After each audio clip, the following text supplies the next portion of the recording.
You know what the Redditors are going to say? What are they going to say? They're going to say Grandma Taurasi gets all the calls from the officials. Grandma Taurasi.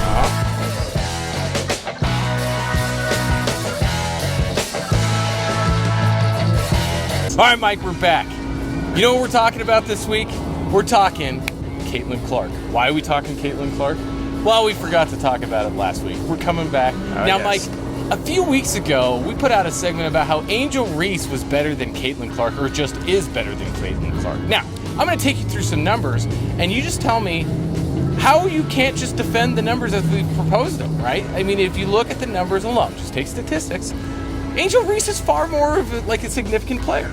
Now, if you want to talk about points alone, okay, Caitlin Clark scores about 2 more points a game. She's averaging 16.7 points a game. Angel Reese, about 14. Will you start moving away from that? And, all right, so Caitlin Clark is second overall in steals, right, per game. Got that? But then after that, Angel Reese is number 1 overall in rebounds. Angel Reese is number 1 overall in offensive rebounds. Angel Reese is number 6 in defensive rebounds. And you know what else? Efficiency. She's top 10. Yeah. 9th overall, ahead of Caitlin Clark in her efficiency. Now, here's the stat that I think is probably the most damning when it comes to Caitlin Clark, okay? She is the number 1 turnover machine out of any player in the WNBA. Now, you look at your number of possessions, percent of possessions that result in a turnover to the opposing team. Caitlin Clark leads the way by 2 percentage points. She's head and shoulders above everybody else when it comes to turning the damn ball over. She's 5.8% of every time she touches the ball, she coughs it up. So that means over the course of a game, she's coughing it up at least 5-6 times a game, if not more than that. It's been a lot of turnovers, Dirk. So just going through the numbers, Mike, I want to hear your response. My response is to play a little bit of devil's advocate there. Caitlin Clark is certainly adapting to the WNBA game, and her level of play has improved over the last few weeks. She just turned in an absolute gem of a game right before shooting this segment. Is this the flippening? It is. This is not necessarily a flip, Dirk. This was always a pump the brakes, people. Caitlin Clark isn't the only player in women's basketball situation. I think it's that Clark's game is still taking time to adapt and evolve. People had sort of already anointed her as the Michael Jordan of women's basketball. We were saying it's a little premature for that. With that said, Dirk, here's the deal. Clark is certainly a facilitator and a distributor. She's dishing out a lot of assists. The turnovers remain a problem. It's going to be a continued concern, but Clark's game is improving. It's going to be good. She's going to be good. I think where the thing, the counter argument lies, Dirk, is why are people ripping on Angel Reese? You know what I mean? I think Angel Reese probably because she double dribbles and never gets called for it. But what it is her style of play may not be the most aesthetically pleasing, but Zach Randolph's wasn't. There were times Kevin Love back in the day didn't have the most visually appealing style of play, but these guys sometimes would pull down a 30-20 game. If Angel Reese starts having those kinds of games, if she's that much of a force on the offensive glass, it doesn't matter if she's missing every shot if she eventually gets one to go in because she's grabbing the boards. You know what I mean? And it's tiring out the defense. And numbers, I don't think I mentioned the assists. Second overall in assists, Caitlin Clark. I mean, she's way up there in the assist category too. However, still, to be that high on the turnover, I mean, that's huge, man.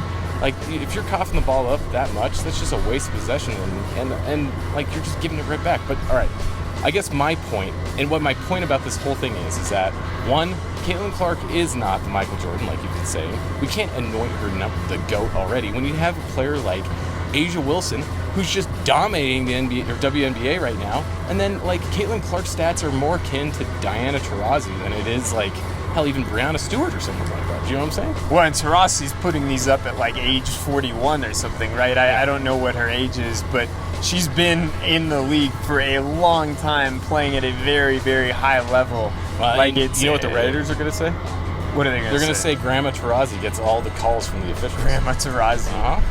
Here's the deal, Dirk. My thing is this.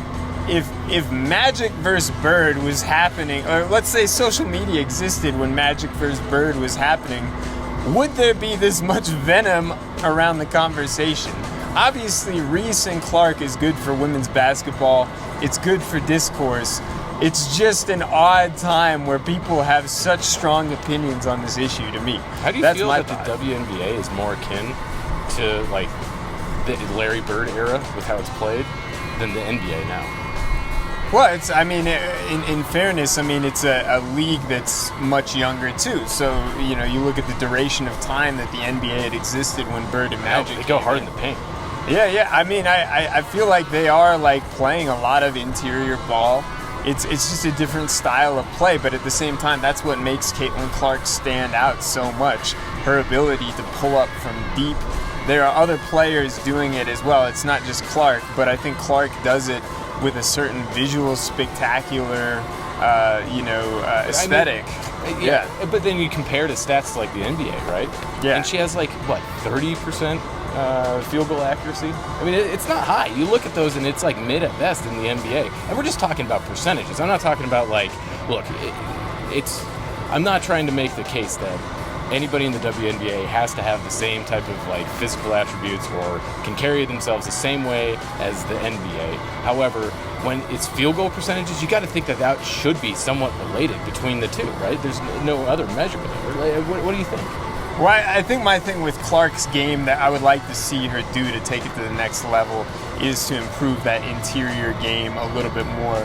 I think field goal percentages are difficult to compare right now, especially at the NBA level, because we're seeing some guys turn in field goal percentages that we've never seen. Jokic, it was regular for him to be shooting 75 or 80% in certain games last year. It was crazy. The guy, when he's hot. Shaq. Yeah, Shaq from the free-point line. But Jokic is doing it from all over the court. You know what I mean? It's crazy. So it's hard to compare the two games. I think where you maybe have a takeaway is, when Clark is shooting from the three-point percentage and her overall field goal percentage is a whole lot higher, I think that's the area of her game that, again, will develop. And I'm not saying that it's impossible that Clark becomes the best player in the history of women's basketball. There's definitely a shot that it happens. It's just that it has not happened yet, Dirk. That's my evaluation of it. Okay. The ceiling is very high, and this is coming from someone who's 5'7". The ceiling for Caitlin Clark is 20 feet over my head. She is just not at the ceiling yet. So a lot of people make the comparison between Diana Taurasi and Caitlin Clark, especially statistically because they're so similar. Mm-hmm. If you came into the NFL as a rookie and had numbers similar to Tom Brady towards the end of his career, let's say when he was in Tampa Bay, would that be a significant performance? Would you be heralded as the next Tom Brady, or what do you think would happen? Well, I think you saw that last year with C.J. Stroud, because Brady had amazing numbers at the end of his career. Again, difficult apples to oranges comparison, I'd say, because of how the game of the NFL has changed, right? Brady, at the beginning of his career, is playing in a much more difficult NFL for quarterbacks. When he started in the league, helmet-to-helmet hits on quarterbacks weren't outlawed. When he started, it was harder. Much harder. Okay, all right. Yeah, so what I'm saying is that it's hard to compare, Brady coming in as a rookie versus Brady's thing, at the end of his career, and then a rookie right now. I think where it is this. It's very clear there's something special about Caitlin Clark that captivates people, and it's not a mistake. Her style of play is incredible, and when she's on fire, it very much is reminiscent of a Steph Curry or a Damian Lillard or something like that. And I don't know that the women's game has had an ambassador like that that's reached audiences in the manner that she has. I think where I'm coming from and where you're coming from is, look, we're not pretending to be experts on women's basketball. We have not followed the WNBA throughout our lives, but we both are aware there are a number of other players in the league right now who we feel are probably better than Caitlin Clark. And historically, obviously there are some all-time greats. We're just saying hold off on crowning her and just enjoy the ride a little bit, right?